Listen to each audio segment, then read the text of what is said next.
And now I am happy to be joined by Steve Wyche of NFL Network. Steve, my man, how we doing?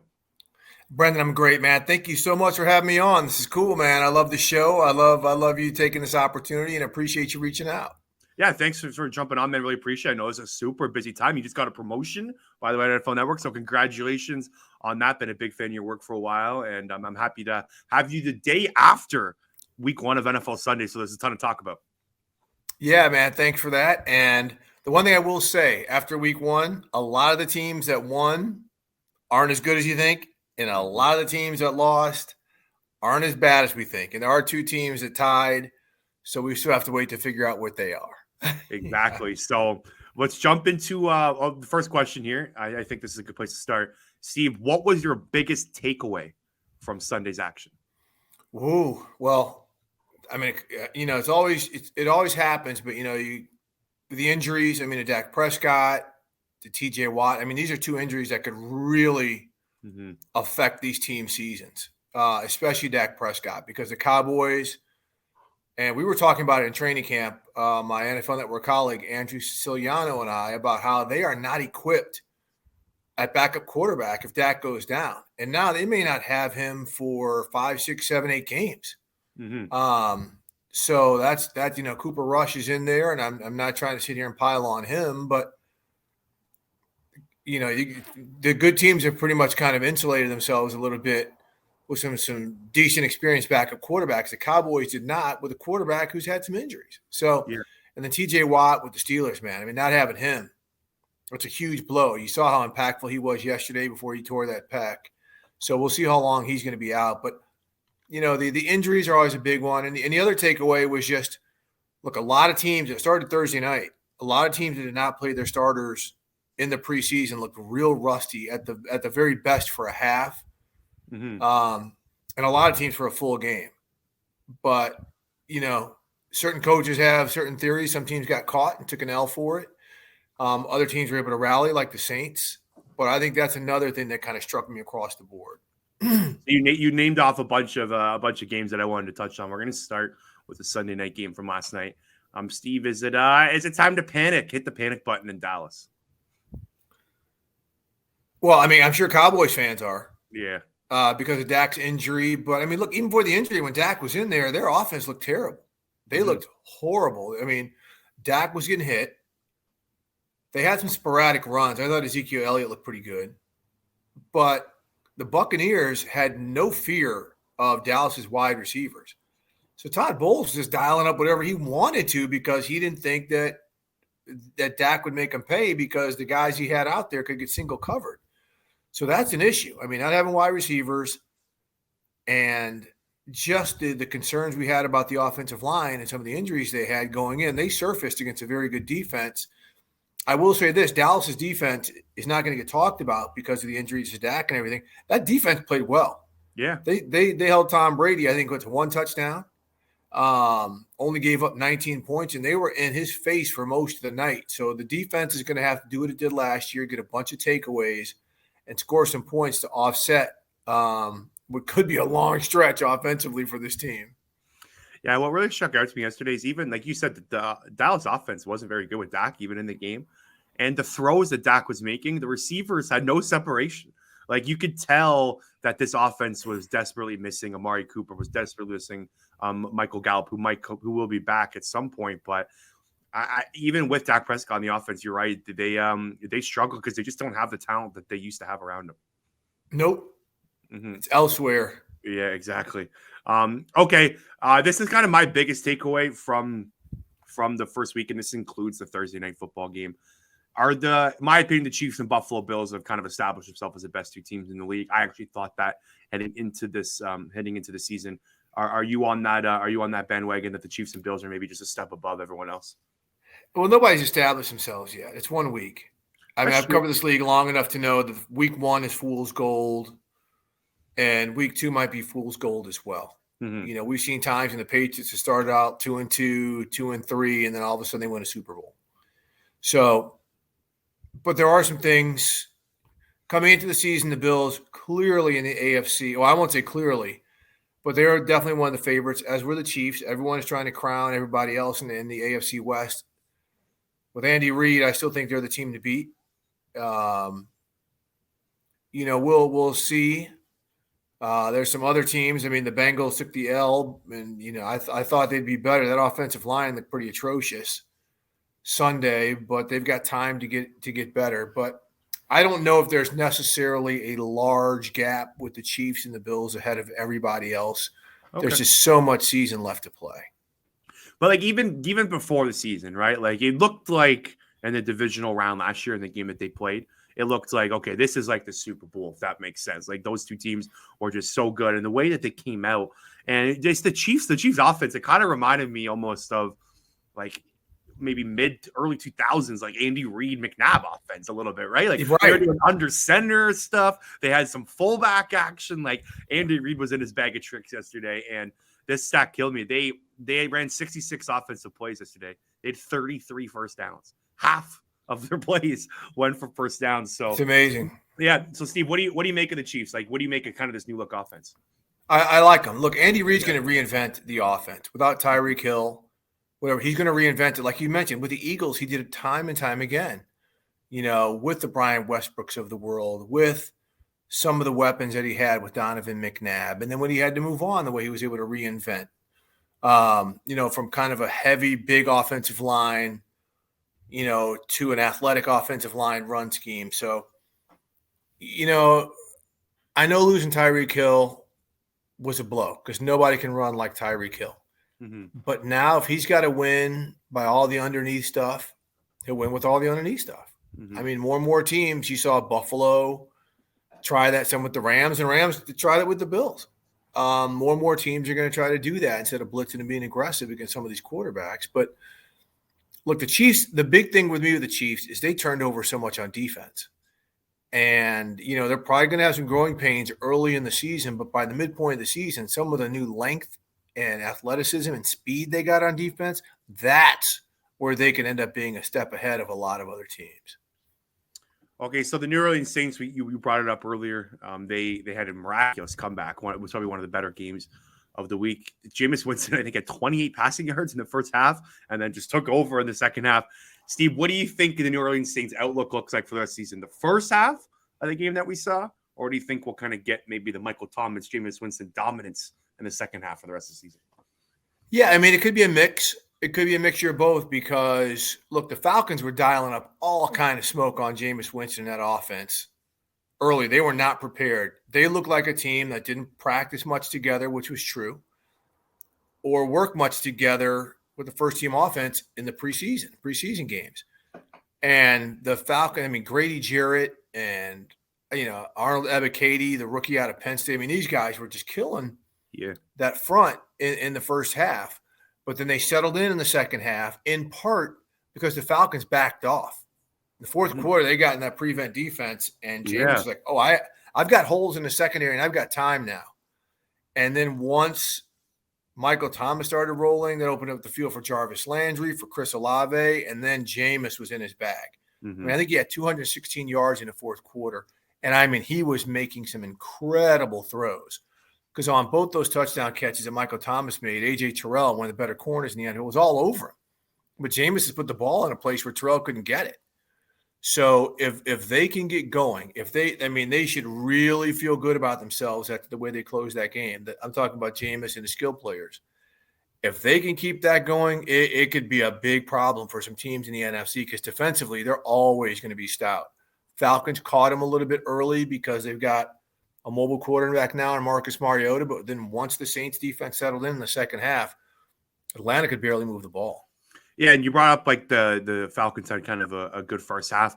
It was the first half with a new offense, a new quarterback, right? Like, not new offense, but a new quarterback, different style than it was last year with Matt Ryan. Like Marcus Mariota can move a little bit. So I guess the Saints might have been underprepared for that. My biggest takeaway from the Saints is like Jarvis Landry made like an incredible catch down the sidelines. Michael Thomas made 2 incredible catches. The Saints didn't have that last year, right? Like now Jameis Winston has legit weapons to work with. Right. Yeah. Last year, they had, because of injuries, their receiving core was absolutely decimated. And they were still able to almost be in the playoffs with quarterbacks going in and out of the lineup. So, I mean, this is a dangerous team. They've got a fantastic culture there. And if they can continue to build off of this, I mean, I'm telling you, they're going to be right there at the end in the NFC. Okay, so the NFC East, 3 wins yesterday with that when Dallas Cowboys lost. Steve, what's I guess not put a percentage on it, but what do you think the chances are that maybe Washington or the Giants can sneak in a wild card spot in the NFC? So like it kind of looks like the Eagles are probably going to take this division now with Dallas. With Dallas kind of Dak Prescott injured, and the Eagles' schedule is really easy, but maybe Washington Giants take it. I don't know, but what are the odds maybe that 2 of these teams make the playoffs? Well, I mean, 2 of them could. Mm-hmm. It's a long season left to play, but let's just look at wild card scenarios. Unlike previous years, the NFC West doesn't look like it's going to have 3 teams go. You never know. Again, a lot of season left to play. The NFC North, you could have Minnesota and Green Bay. I think the Packers will eventually, gain traction and get going. NFC South, those are going to be the Buccaneers and the Saints. So it's, the East, maybe you could have, the Eagles in Washington or the Giants, The one thing I said about Washington, it's interesting, and I talk, a lot of the shop talk with a lot of guys at work is, they got talent on this roster. They have got players on this roster. It is just a matter of, 1, can this organization get out of its own way? And 2, can Carson Wentz finally get guys to follow him? He's got the talent, but his 2 stops, he just seemed to rub guys the wrong way. Maybe not for anything he did, but for whatever reasons why. And so if he can get guys to follow him, they've got some players to be a problem. Philadelphia does look like the most talented team. Mm-hmm.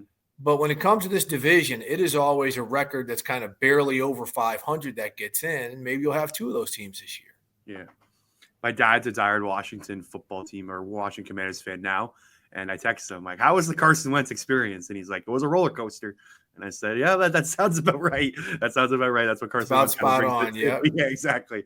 And did you see the Brian Daboll clip of him kind of hugging his players and whatnot after? I did. Yeah, that was awesome. Yeah, it was really cool. I feel like there's almost like a different culture set in New York. And look, the Titans defense are no slouches. Like Mike Vrabel is able to kind of had a good defense in Tennessee. I know there's not a ton of talent left. Harold Landry getting injured and whatnot, but putting up 21 points on this or 20 plus points on this Titans defense, especially with a new look offense and whatnot. I think the Giants can kind of hang their hat on this win. And I think they can kind of build off this. So it wouldn't surprise me at all if the Giants Washington finished like nine wins and sneak in the playoffs.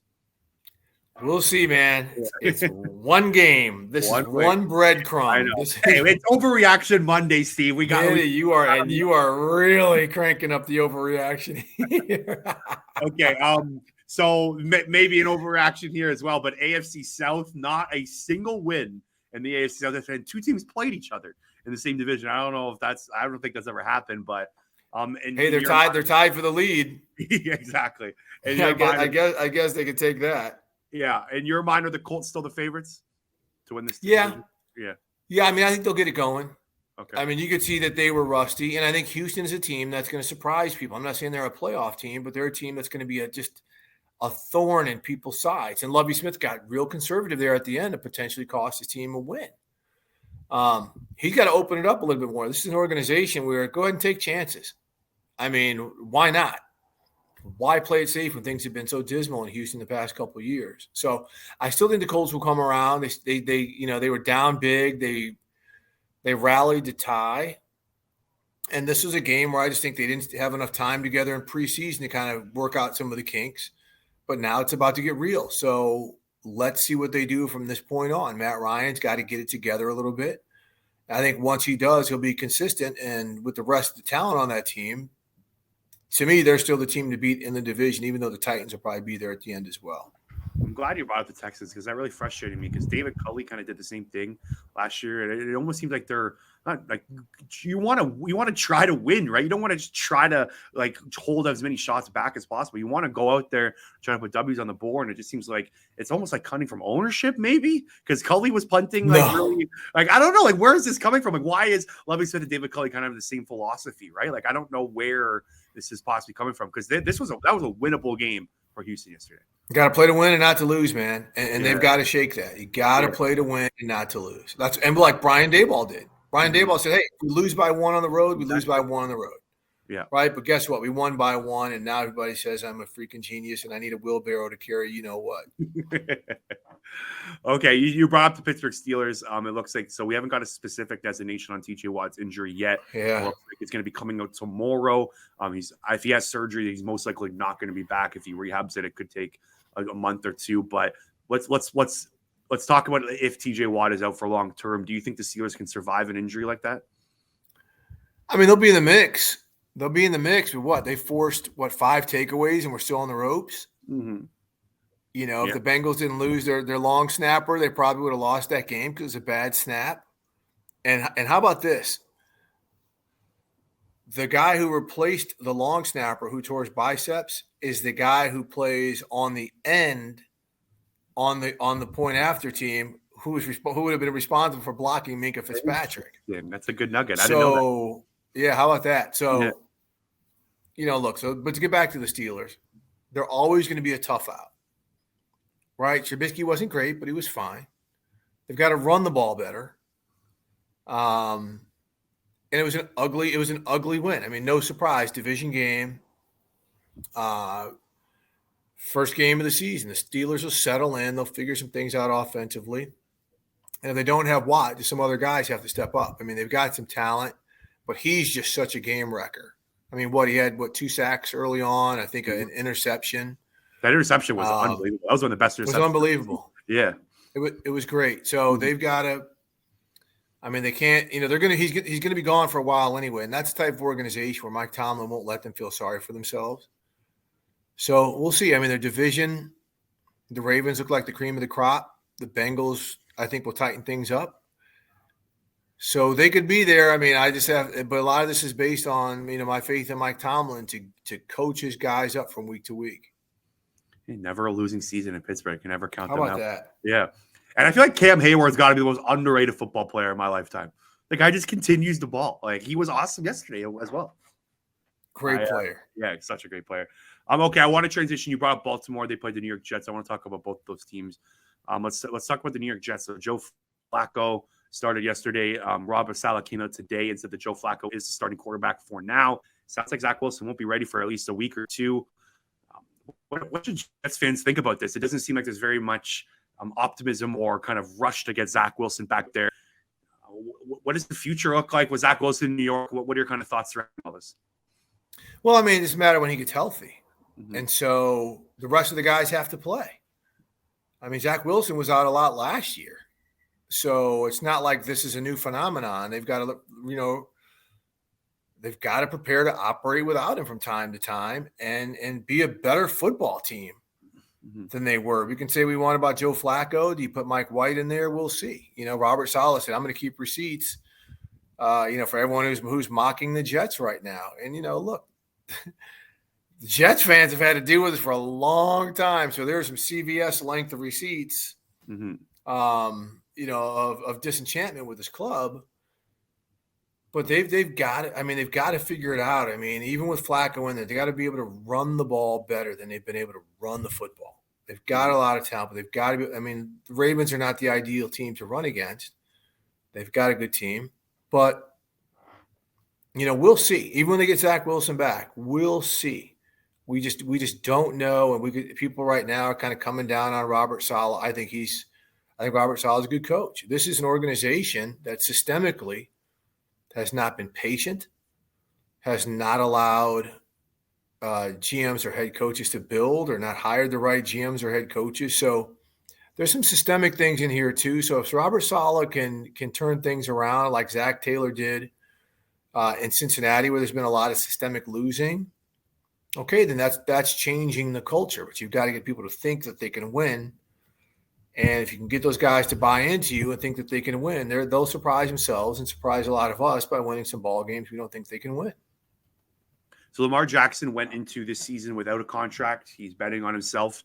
I like the move from his side of things. I think, hey, why not maybe take the Kirk Cousins route? You can gain more money. He can get more guaranteed money in the next 2 years just by kind of playing the franchise tag out. And I believe, hey, bet on yourself. Lamar Jackson is a top 7 quarterback in this league. A team, if it's not the Ravens, a team is going to pay him eventually. So bet on what you think you're worth. Do you think it was the right call for the Ravens, I guess, to kind of not give in to Lamar Jackson's demands? Who do you think was the winner on this side? I mean, there's no winner. there's no winner right here. This is just a negotiation. There's no winner. There's no loser. Lamar wanted a Deshaun Watson type of contract, and good for him for sticking to his gun. Mm-hmm. People are saying, hey, that's the outlier. That's the aberration. That's the one-off. Well, is it? Why does it have to be? That's Lamar's approach. If I'm that dude and I go out here and I get you to a Super Bowl this year, are we still going to play games, or are we going to go ahead and get this done? On the contrary, if you're the Ravens, you're like, look, what the Browns did with Deshaun Watson, that is a one-off. No one's going to fully guarantee a contract. We don't feel comfortable doing that. So I understand their point of view either, as well, I should say. The one thing is, each year, that quarterback salary number is going to go up. Like you talked about with that franchise number, that's going to be insane. And that hurts Baltimore's cap. Mm-hmm. Next year, I think that number is projected to be at like 43 or 44 million. If that's a franchise tag, that's 44 million on your cap. If you sign a long-term deal with him and give him all this bonus money up front, that number comes down to 15, 16, 17 million if you stretch it out over 5 years. Yep. So I'm sure Baltimore would prefer to get a long-term deal done, but Lamar said, well, if you want to get a long-term deal done, you know what you got to do. And everyone says, what about the injury risk, which is real? And I say, well, look what happened to Dak Prescott. He got hurt and still got paid. Mm-hmm. So there's that precedent as well. So, again, Lamar doesn't have an agent. I'm sure some of those conversations got a little awkward. But we'll see after the season what the Ravens and Lamar do, because he's not going anywhere. Like you said, the franchise tag is there. They'll tag him until they can work out a long-term deal. And if they can't, he'll play on the tag. But did the Russell Wilson contract possibly hurt the negotiations? Not really, because, look, you see the Russell Wilson deal and you see the Kyler Murray deal, right? That's what the Ravens are looking at, mm-hmm. right? What are these guarantees of about 160 million, I think, and about 46 and change a year on the annual average? No, I mean, that's kind of more in line with, the Aaron Rodgers extension and some of the others that are out there that aren't fully guaranteed. But you got Deshaun Watson, and the Browns did it. Mm-hmm. They were the team that said, we're going to do this. We're going to fully guarantee the deal. Fully guaranteed. We're going to pay him $46 million up front. So Lamar's like, well, that's what I want. I'm better than him. I've won an MVP. I'm people in Baltimore, the things I do for the city in Baltimore, he hasn't done at Cleveland. He just got there. So how much do you really love me? How much do you really want me to be that dude? Mm-hmm. So you can see both sides in this, man. It's going to be, like you said, a real interesting case study in labor negotiations. Okay, I got two more questions for you. I had to get an Eagles question since I'm an Eagles guy before you go. Eagles win 38-35 yesterday. I thought Jalen Hurts played really, really well. I know he's getting some heat for some and Philly land for kind of taking out the pocket too early. I thought the offensive line did not help him out very much yesterday. He had to kind of scramble to get yards, and if it wasn't for him, it wasn't for a mobile quarterback, I thought the Eagles would have lost. Steve, what's your prediction for kind of how the season goes for Jalen Hurts and maybe the Eagles in general? I think they're going to be pretty good. I mean, look at A.J. Brown's numbers.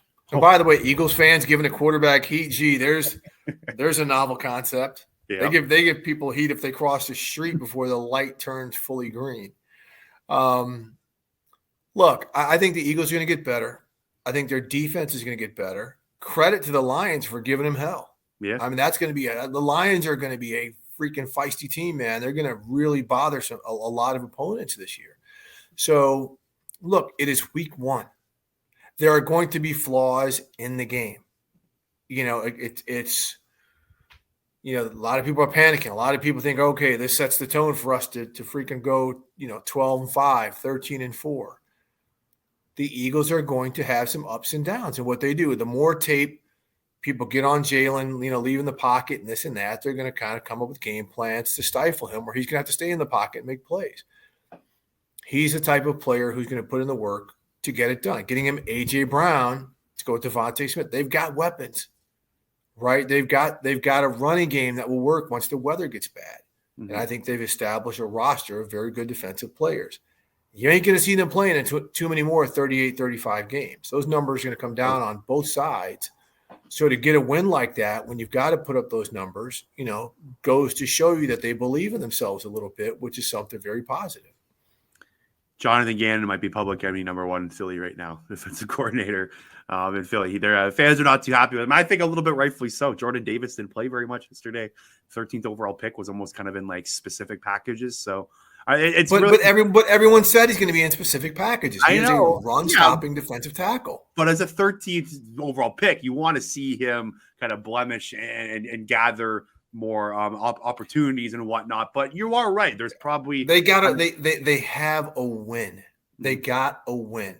When he was in there, he was effective. They're going to steadily work. There's going to be games where they're going to face a team that's going to run the ball a million times, and he's going to get a lot more snaps. Yeah. This was a shootout type of game where what he does just didn't really fit. I love your complete no getting into the overaction Monday, Steve. It's bringing me down. I've done it for too long, man. It's such fool's gold. Okay, one more question, Steve. You're thanks again for jumping on. You're one of the best in the business. Your career arc has been awesome to watch. I love your work.